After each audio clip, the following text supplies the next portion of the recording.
முதல் செக்மெண்ட்டான வீட்டு சமையலில் நான் செஞ்சு காமிக்க போகிறது மாங்காய் வேப்பம்பூ சாதம். இது எப்படி பண்ண சொல்லிட்டு பார்க்கலாங்க. 6 சுவையும் நிறைஞ்சது, ரொம்ப டேஸ்டியாக இருக்கும், ஆரோக்கியத்துக்கு நல்லது. இதுக்கான இன்க்ரீடியன்ஸ் என்னென்னு சொல்லிட்டு இப்போ சொல்கிறேன், கவனமாக பாருங்கள். மாங்காய் வேப்பம்பூ சாதம் செய்ய தேவையான பொருட்கள்: உதிரியாக வேக வைத்த பச்சரிசி சாதம் 100 கிராம், அரை கிளிமுக்கு மாங்காய் துருவியது, புதிய வேப்பம்பூ தேவைப்படும் அளவு, பச்சை மிளகாய் வேர்க்கடலை பொடித்தது விரும்பும் அளவு, உடைத்த சிகப்பு மிளகாய் 1, உளுத்தம்பருப்பு அரை டீஸ்பூன், கடுகு 1/4 டீஸ்பூன், கடலைப்பருப்பு 1 டீஸ்பூன், மஞ்சள் தூள் விரும்பும் அளவு, பெருங்காயத்தூள் தேவைப்படும் அளவு, கறிவேப்பிலை 1 ஆர்க்கு, எண்ணெய் தேவைப்படும் அளவு, உப்பு தேவையான அளவு. மாங்காய் வேப்பம்பூ சாதம் செய்கிறதுக்கான இன்க்ரீடியன்ஸ் எல்லாம் பார்த்துட்டிங்க இல்லையா? இப்போ இதை எப்படி பண்ண சொல்லிட்டு பார்க்கறதுக்கு முன்னாடி ஒரு சில சின்ன விஷயங்கள் ஷேர் பண்ணிக்கிறேங்க. மாங்காயினுடைய புளிப்பு தன்மைக்கு தகுந்தபடி நீங்கள் வேப்பம்பூ செலக்ட் பண்ணிக்கோங்க. வேப்பம்பூ எப்போவுமே ஒரு கசப்பு இருக்கும். ஆனால் அந்த கசப்பு, புளிப்பு, அதோட துவர்ப்பு, உரப்பு எல்லாமே சேர்றப்ப இது ஒரு 6 சுவையும் நிறைந்த ஒரு டிஷ்ஷாக மாறுது. 6 சுவையும் இருக்கிற உணவை நம்ம தேர்ந்தெடுத்து சாப்பிட்றப்ப நல்ல ஆரோக்கியமாக இருக்க முடியும். இந்த ஃப்ரெஷ் வேப்பம்பூ கிடைக்கலனாக்கா நீங்கள் ஆல்ரெடி உலர வச்ச வேப்பம்பூ இருந்ததுனாலும் கூட நீங்கள் எடுத்துக்கலாங்க. இந்த ரெண்டு ஒரு கம்பைன் பண்ணுறப்ப நல்லா டேஸ்டியாகவும் இருக்கும். நீங்கள் கிளிமுக்கு மாங்காய் எடுத்தீங்கன்னாக்கா அதுக்கு தகுந்த மாதிரி காரம் குத்தியோ குறைச்சியோ விட்டுக்கோங்க. நிறைய புளிப்பாக இருக்கிற மாங்காயாக இருந்தால் கொஞ்சம் காரம் கூடுதலாக தேவைப்படும். இப்போ இது பண்ணுறப்பே நம்ம அந்த விஷயங்களெல்லாம் ஷேர் பண்ணிருக்கேங்க. இப்போ மாங்காயை துருவி வச்சுக்கோங்க.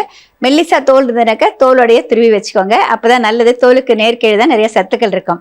சாதத்தை உதிரியாக வேக வச்சுக்கோங்க. இப்போ இதுக்கு தாளிக்கிறதுக்கு நான் இங்கே வச்சுருக்கிறது எண்ணெய் வச்சுருக்கேங்க. இதோட தேவைப்படும் அளவு எப்போதும் போல தான் கடுகு சேர்த்துக்கலாம். கடுகு வெடிக்க ஆரம்பித்த பிறகு மற்றதெல்லாம் சேர்த்துக்கலாங்க. இப்போ நான் பொதுவாக எல்லா கலர் சாதத்துக்கும் முந்திரி பருப்பு அதெல்லாம் சேர்க்கறது பழக்கம். ஆனால் இதில் நான் முந்திரி பருப்பு சேர்க்கல. அதுக்கு பதிலாக வேர்க்கடலை, வறுத்த வேர்க்கடலை ஒன்றும் குத்தலமாக பிடிச்சி வச்சுக்கோங்க. ஒரு பச்சை மிளகா, கொஞ்சம் மாங்காய் துருவல், கொஞ்சம் வேர்க்கடலை, இது எல்லாத்தையும் வடிலாம் இடித்து வச்சுக்கோங்க. ஆல்ரெடி நான் இங்கே இடித்து வச்சுருக்கேன். பொதுவாக எல்லா கலவை சாதத்துக்கும் நம்ம கருவேப்பிலை போட்டால் ரொம்ப நல்லது. கருவேப்பிலை இல்லாத நம்ம சவுத் இந்தியன் டிஷ்ஷே இல்லைன்னு சொல்லலாம். இந்த கடுகு நல்லா வெடிக்க ஆரம்பிச்சிடுச்சுங்க. உளுத்தம்பருப்பு நம்ம சாதத்துக்கு தகுந்த மாதிரி கொஞ்சம் கூட்டி போட்டால் இதுக்கெல்லாம் நல்லாயிருக்கும். உளுத்தம்பருப்பு, கடலைப்பருப்பு எல்லாம் கடலைப்பருப்பு சேர்த்துக்கலாம். இதோட ஒரே ஒரு உடச்ச சிவப்பு மிளகாய் போட்டுக்கிறேன். எப்போவுமே பச்சை மிளகாய், சிவப்பு மிளகாய் ரெண்டுமே இருந்ததுன்னா கலவை சாதத்தில் கூடுதல் சுவையாக இருக்கும். அதோட நல்ல கருவேப்பிலை சேர்த்துக்கலாம். கருவேப்பிலை ஃப்ரெஷ்ஷாக இருந்ததுன்னா நல்லதுங்க.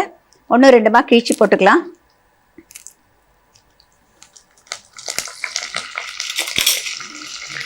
கொஞ்சமாக பெருங்காயத்தூள் போட்டுக்கலாம். எல்லாமே ஜீரணத்துக்கு ரொம்ப நல்லது.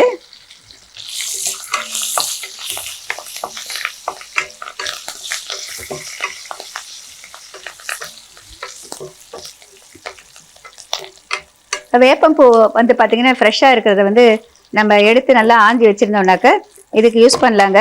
இப்போ சீசனில் பார்த்தீங்கன்னா வேப்பம்பூ நல்லா நிறைய கிடைக்குது. அதை எப்படி ட்ரை பண்ணணும்னு சொல்லிட்டு நான் கடைசியில் டிப்ஸில் சொல்கிறேன். அந்த மாதிரி ட்ரை பண்ணி வச்சாக்கா வருஷம் பூராவுமே நம்ம யூஸ் பண்ணலாம். நல்லா ஓரளவுக்கு செவக்கணும். நீங்கள் விருப்பப்பட்ட இதுக்கு கொஞ்சம் நெய் கூட போட்டுக்கலாங்க, நல்லாயிருக்கும். வேப்பம்பூ ரொம்ப கூடுதலாக நிறைய போடணுன்னு அவசியம் இல்லைங்க. மாங்காயினுடைய தன்மைக்கு தகுந்த மாதிரி, புளிப்புக்கு தகுந்த மாதிரி போட்டுக்கோங்க. இது பாருங்கள் நல்லா செவக்க ஆரம்பிச்சிடுச்சு. இதோட இப்போ வேப்பம்பூ சேர்த்துக்கிறேன்.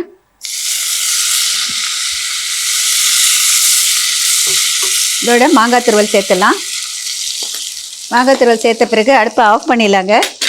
இங்கே நான் வேர்க்கடலை, பச்சை மிளகாய், இன்னும் கொஞ்சம் மாங்காய் இது எல்லாத்தையும் இடித்து வச்சுருக்கேன். இதையும் சேர்த்துறேன். எனக்கு விருப்பப்பட்டால் கொஞ்சமாக வெந்தயம் கூட இடிக்கிறதுல போடலாம். இப்போ ஆஃப் பண்ண பிறகு தான் இதெல்லாம் சேர்த்துருக்காங்க. இப்போ இதோட அதிக நேரம் வறுக்கணும்னு அவசியம் கிடையாது. மாங்காய் சத்துக்கள் எல்லாம் போயிடுங்க. இப்போ இதோட நம்ம தேவைப்படும் அளவுக்கு நம்ம இதை சாதத்தை சேர்த்துக்கலாம்.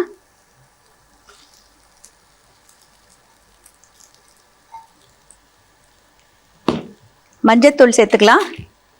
கலவை சாதம்னால எல்லாம் ரொம்ப சிம்பிளாக தான் இருக்குங்க. ரொம்ப சீக்கிரம் பண்ணிடலாம்.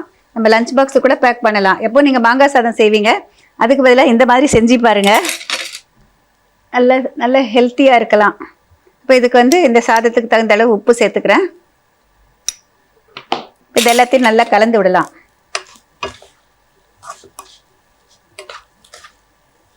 வேப்பம்பூ சீசனில் கிடைக்கிறப்ப நம்ம விதவிதமாக வேப்பம்பூ யூஸ் பண்ணிட்டு குழம்பு பண்ணலாம்.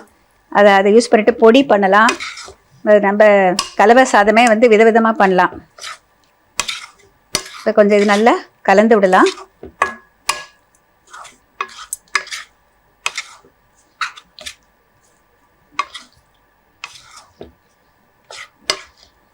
கொஞ்சம் வேர்க்கடலையை வந்து இன்னும் கொஞ்சம் ஒன்று குத்தலாக பொடிச்சு வச்சுருக்கேங்க, அதையும் சேர்த்துக்கலாம்.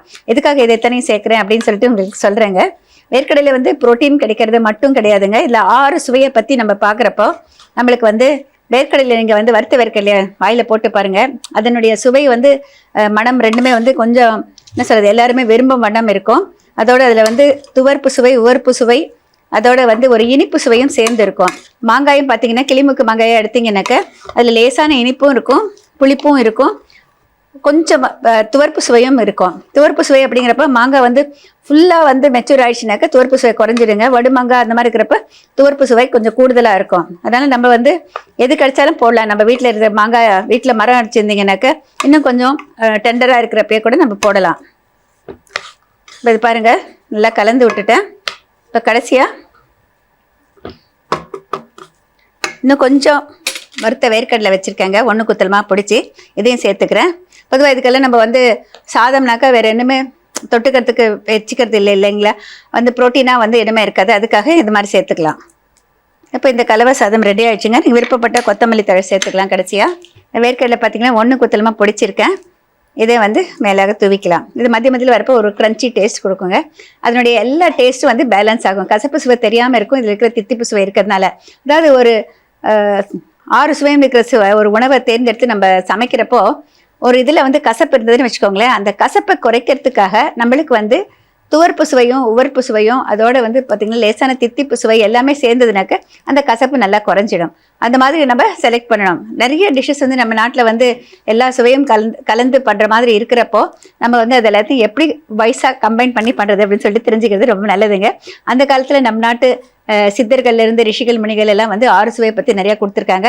நம்ம நாக்குக்கு வந்து 6 சுவையை உணரும் திறனை கொடுத்துருக்காங்க. எந்த இடத்துல என்ன சுவை எப்படி நம்ம உணர்றதுன்னு சொல்லிட்டு கொடுத்துருக்காங்க. அதனால முடிஞ்ச வரைக்கும் இதெல்லாம் தெரிஞ்சுக்கிட்டு நம்ம ரெகுலராக நம்ம லைஃப்பில் வந்து இதெல்லாம் வந்து அடாப்ட் பண்ண கற்றுக்கணும்.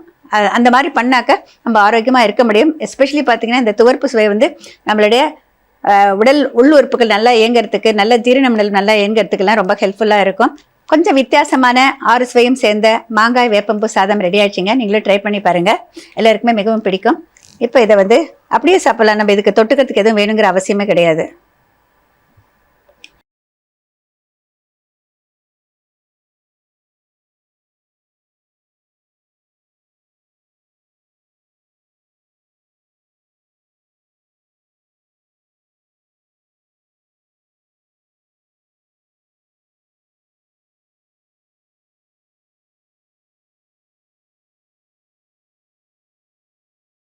மாங்காய் வேப்பம்பூ சாதம் ரெடி ஆயிடுச்சு. நீங்களும் ட்ரை பண்ணி பாருங்கள்.